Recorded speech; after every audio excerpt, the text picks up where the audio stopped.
ഈ അടുത്തെങ്ങുവേ ഇത്രയ്ക്ക് ടേസ്റ്റി ആയിട്ടുള്ളൊരു കറി ഞാൻ കഴിച്ചിട്ടേ ഇല്ല കേട്ടോ.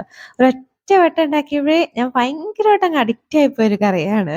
എന്നാല് 2, 3 ഐറ്റം വെച്ച് ഉണ്ടാക്കിയെടുക്കാൻ പറ്റുന്ന കറിയാണ്. വളരെ പെട്ടെന്ന് ഒരു 5, 6 മിനിറ്റ് കൊണ്ടൊക്കെ ഉണ്ടാക്കിയെടുക്കാൻ പറ്റുന്നൊരു കറിയാണേ.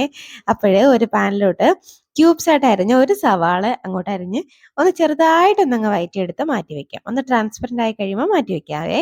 ഇനി അതേ പാനിൽ തന്നെ ഒരു ടീസ്പൂണോളം ചെറിയ ജീരകം ഇട്ടൊന്ന് പൊട്ടിച്ച് ഒരു 2 തക്കാളി ഒന്ന് മിക്സിയിൽ അരച്ചെടുത്തതും കൂടെ ചേർത്തിട്ട് നന്നായിട്ടൊന്ന് വഴറ്റി അതിന്റെ പച്ചമണം മാറുമ്പോഴേക്കും അതിലേക്ക് മഞ്ഞൾപ്പൊടിയും മുളക് പൊടിയും ചേർത്ത് അതിന്റെ പച്ചമണം മാറുമ്പോൾ അതിലേക്ക് ഒരല്പം വെള്ളം ചേർത്ത് ഒന്ന് തിളച്ച് വരുമ്പോൾ ആവശ്യത്തിന് ഇനി അതിലേക്ക് നമ്മൾ ആ വേവിച്ച് വെച്ചേക്കുന്ന നമ്മുടെ ആ ഒരു സവാള ഉണ്ടല്ലോ അതും കൂടെ അങ്ങോട്ട് ചേർത്ത് നന്നായിട്ടൊന്നങ്ങ് മിക്സ് ആക്കിക്കും.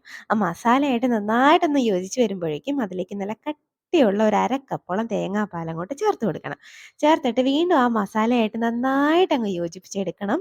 എന്നിട്ട് ഫ്ലെയിം ഒന്ന് കുറച്ച് വെച്ചേക്കണേ. കാര്യം എന്ന് വെച്ച് കഴിഞ്ഞാൽ ഒരുപാട് തിളക്കരുത് കേട്ടോ. ചെറുതായിട്ടൊന്ന് തിളച്ച് വന്നാൽ മാത്രം മതി.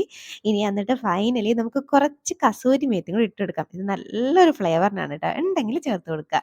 അപ്പോഴേക്കും നമ്മുടെ കറി ഇവിടെ സെറ്റായിടോ ദോശയുടെ കൂടെയോ ചപ്പാത്തിയുടെ കൂടെയോ എന്തിന്റെ കൂടെ വേണമെങ്കിലും കഴിക്കാം. നല്ല അടാറ് ടേസ്റ്റ് ആണ് കേട്ടോ. അപ്പൊ എങ്ങനാ ട്രൈ ആക്കല്ലേ?